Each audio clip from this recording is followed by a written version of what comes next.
میں ایک ایسے ٹاپک پر بات کرنے جا رہے ہیں جس میں بہت سارے لوگ یقین رکھتے ہیں اور کچھ لوگ جو ہے وہ یقین نہیں رکھ پا رہے ہوتے کیونکہ ایک ریسرچ ان کے سامنے نہیں ہوتی اور اس طرح کی معلومات ان کے پاس نہیں ہو پا رہی ہوتی.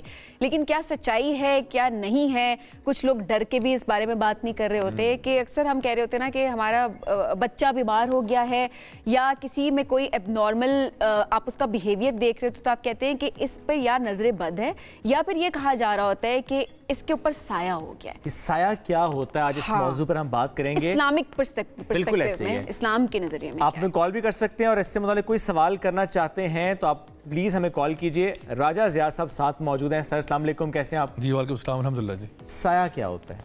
سایہ عام طور پہ ہمارے کلچر میں جب انڈو پاک سب کانٹیننٹ میں خاص طور پہ جو جن کے اثرات ہوتے ہیں اس کو نارملی لوگ عام زبان میں سایہ کہتے ہیں, لیکن ہمیں یہ پتہ ہے قرآن و حدیث کی روشنی میں کہ جنات کا ایک سرٹن انفلوئنس, ایک خاص اثر آپ پر ہو سکتا ہے. اس کی مختلف وجوہات ہو سکتی ہیں کہ جنات آخر اثر انداز کیوں کرتے ہیں. اللہ تعالیٰ قرآن مجید میں تو بڑے واضح الفاظ میں یہ بات ارشاد فرماتے ہیں کہ اللہ تعالیٰ نے جو ہے نا جنوں کو اور انسانوں کو پیدا کیا اللہ تعالیٰ کی بندگی کے لیے. وما خلقت الجن والانس الا لیعبدون, دونوں اللہ کی مخلوق ہیں, دونوں کو اللہ کی بندگی کے لیے پیدا کیا گیا. تو اگر جنات میں سے جو لوگ جو ایسے جنات ہیں جو کہ شر پسند ہوتے ہیں ان کو ہم لوگ شیاطین کہتے ہیں. اسی طرح انسانوں میں بھی شیاطین ہو سکتے ہیں. تو جو جنات میں سے شیاطین ہیں اگر وہ کسی وجہ سے کسی انسان کے اوپر اثر انداز ہوتے ہیں تو اس کو لوگ عام طور پر سایہ کہتے ہیں. اب اس کے اثر انداز ہونے کی کئی وجوہات ہو سکتی ہیں. یہ ہو سکتا ہے کہ ہم نے ایک نہ چاہتے ہوئے جنات کے ساتھ کچھ معاملہ خراب کر دیا ہو. جو ان کی جگہیں ہوتی ہیں جہاں پہ وہ پڑاؤ ڈالتے ہیں ان کے اندر کوئی ہم لوگوں نے ایسا معاملہ کر دیا ہو جو انہوں نے اس کو جو ان کو بڑا ناخوشگوار گزرا ہو. جنات کی زندگی میں مداخلت کی ہو. بالکل ایسے ہی ہے. تو اور یہ مداخلت ہم کیسے کرتے ہیں؟ ان کی جگہ پر جا کر, ان کے سیف پلیسز پر جا کر. جی, اور وہ اسی لیے نا نبی کریم صلی اللہ علیہ وسلم کی بہت ساری احادیث ہیں جہاں پہ آپ نے ہمیں بتایا کہ جنات پڑاؤ کہاں ڈالتے ہیں. مثال کے طور پہ درختوں کے نیچے عام طور پہ.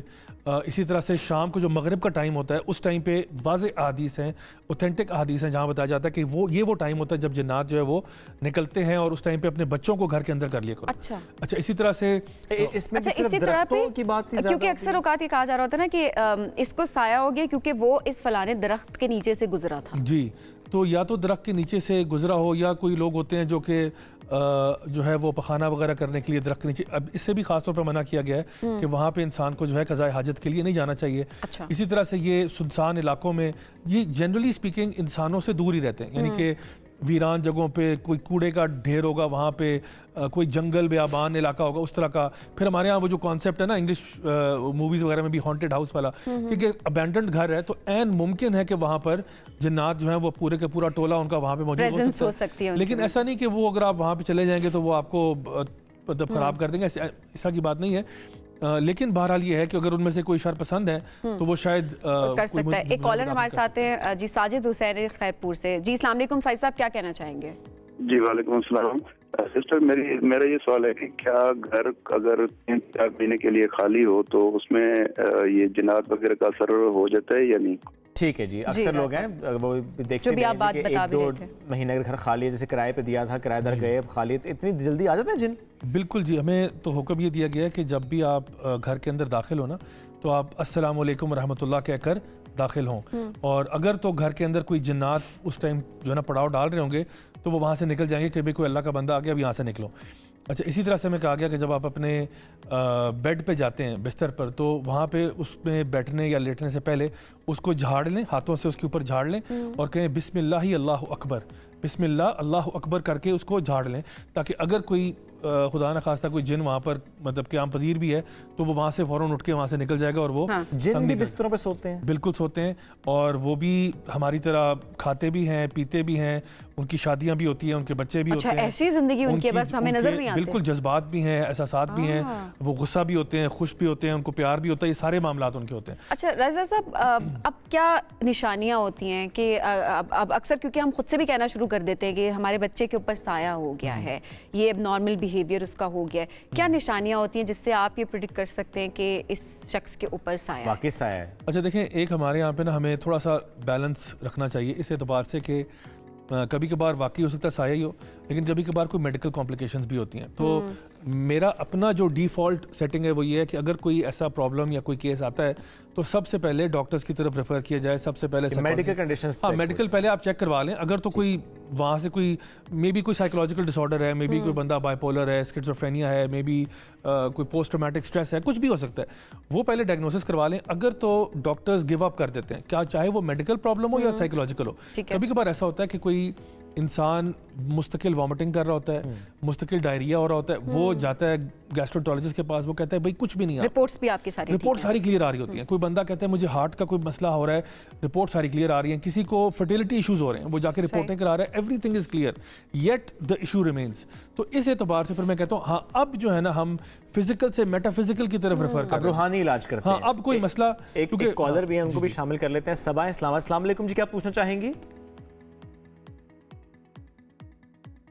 ہیلو, ساتھ موجود ہیں آپ, بات میں آئی تھنک کال ڈراپ ہو گئی جی. تو اگر تو آپ کو باقی طرف سے اوکے سگنل مل جاتا ہے کہ جی رپورٹس کلیئر ہیں, پھر ہم کہتے ہیں کہ ڈیفینیٹلی آپ جو ہے وہ جو شرعی علاج ہے اس کی طرف آپ جائیں. اچھا, اور وہ علاج کیا ہے, روحانی علاج کیا ہوتا ہے؟ اوکے, سو اس میں آپ کو سب سے پہلے تو یہ کہوں گا کہ وہ جو عام طور پہ کہتے ہیں نا نکالوں سے ہوشیار رہیں, اور یعنی وہ چیز بہت امپورٹنٹ ہے, کیونکہ اس وقت عام پبلک کے اندر میں کہوں گا شاید 99% لوگ ایسے ہیں جو روحانی علاج کے نام پر فراڈ کر رہے ہیں. اچھا, 99% میں کہوں گا. اس کی وجہ یہ ہے کہ لوگ مختلف قسم کے عامل بابا اور عجیب قسم کے ٹوٹکے اور الو کا سر لے کے آؤ اور کالے بکرے کی سیری لے کے آؤ اور فلانا, یعنی یہ اس کا تعلق آپ خود تھوڑی دیر کے لیے سوچیں, کیا ہمارے دین سے ہو سکتا ہے؟ کیا نبی کریم صلی اللہ علیہ وسلم کی کوئی ایک ایسی حدیث ہوگی, کوئی ایک ایسی روایت ہوگی, کوئی قرآن کی ایسی آیت ہوگی جہاں پر یہ کہا گیا ہوگا کہ بھئی اس چیز کا علاج جو ہے وہ یہ ہے کہ فلاں چیز کا سر اور فلاں کے پنجے اور فلاں کا, یعنی یہ سمجھ سے باہر ہے.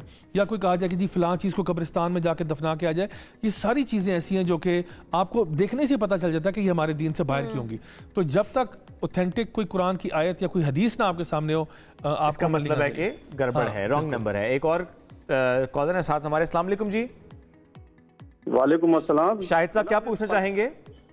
جی میں پنواکل سے شاہد مغل بات کر رہا ہوں. پوچھنا یہ ہے کہ میرے گھر کے اندر جو بھی پیسے الماری میں یا کسی جگہ پہ رکھ دیتے ہیں, وہ شام کے یا اندھیرے کے بعد جو ہے نا, شام کے بعد گم ہو جاتے ہیں. یہ کوئی سایہ ہے یا کوئی جادو ہے یا کچھ, اگر گھر میں کوئی ایسا کوئی بندہ بھی ایسا نہیں ہے جو چوری کر کے لے جائے یا کچھ بول لے جائے؟ اچھا جی, بالکل ٹھیک ہے. یہ کافی کامن پرابلم ہے. اچھا. اور کئی لوگ یہ بات کمپلین کرتے ہیں کہ ان کی چیزیں غائب ہو جاتی ہیں, اور سوال کرنے پہ پتہ بھی چلتا ہے, کیونکہ میں سب سے پہلے کہتا ہوں کہ بھئی کوئی بچہ شرارت کر رہا ہوگا, کوئی آپ کے گھر میں باورچی خانسامہ, کوئی میڈ وغیرہ شاید یہ کر رہا ہو, چوری کر رہا ہو یا کوئی ایسی بات. تو وہ جب مجھے تسلی دیتے ہیں کہ خدا کی قسم کچھ ایسا نہیں ہے, یعنی ہمارا کوئی بھی تالے لگے ہوتے ہیں, لاک ہوتا ہے, سب کچھ ہوتا ہے, پھر بھی چیزیں غائب ہوتی ہیں اور بڑی باقاعدگی سے غائب ہو رہی ہیں. تو ان کے لیے میں یہ کہوں گا کہ اس کا علاج سب سے پہلے یہ ہے کہ گھر کے اندر سورۃ البقرہ کی تلاوت جو ہے نا وہ ریگولر ہونی چاہیے, کیونکہ نبی کریم صلی اللہ علیہ وسلم کی حدیث ہے کہ جس گھر میں بھی سورۃ البقرہ کی تلاوت کی جاتی ہے اس گھر میں شیاطین نہیں آ سکتے, وہ وہاں سے بھاگ جاتے ہیں.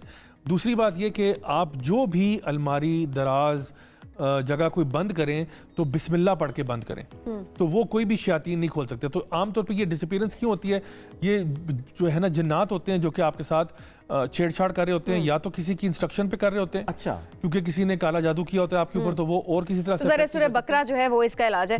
صاحب, اور ظاہر ہے کپڑوں پہ کچھ لوگوں کے کٹ لگ رہے ہوتے ہیں, کپڑے تھوڑے تھوڑے سے, اکثر لوگ جب نکال رہے ہوتے ہیں تو وہ یہی کہتے ہیں کہ جی ابھی تو یہ لگ رہا ہے, تو اس کے اندر کچھ بھی نہیں تھا, الماری سے نکالے کپڑے اور اس کے اوپر کٹس لگے ہوئے. یہ بھی کیا اسی کی نشانی ہے؟ جنات کے تھرو ہوتا ہے. اور جنات بیسیکلی کیا کرتے ہیں کہ وہ پہلا ان کا مقصد ہوتا ہے آپ کو ڈرانا, کیونکہ اگر آپ پہ انہوں نے کوئی اثر کرنا ہے نا آپ کی ذات پر, یعنی آپ کی ہیلتھ پر یا کسی اور چیز پر, تو اس کے لیے سب سے پہلے ان کو نا آپ کو ذرا ڈرانا پڑتا ہے تاکہ آپ کا سسٹم جو ہے نا وہ سمجھ لیں آپ کا جو روحانی امیون سسٹم ہے وہ ڈاؤن ہو جائے. کیونکہ اب آپ ڈر رہے ہو نا, اب آپ کا توکل اللہ سے ہٹ رہا ہے اور آپ ایک ایسی چیز سے ڈر رہے ہو جس سے ڈرنا بنتا نہیں تھا, کیونکہ آپ اشرف المخلوقات ہو, وہ نہیں ہے.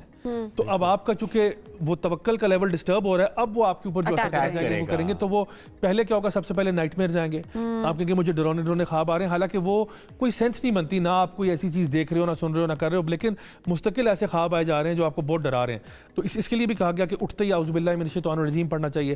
پھر یہ ہو سکتا ہے کہ جو ہے نا کپڑے کٹ رہے ہیں, یا جس طرح ابھی صاحب نے بتایا چیزیں غائب ہو رہی ہیں, یا کبھی کبھار ہوتا ہے ہاتھ پر نشان پڑنا شروع ہوتے ہیں, بروزز پڑ رہے ہیں یا کٹس پڑ رہے ہیں. تو یہ پہلا سٹیج ہوتی ہے.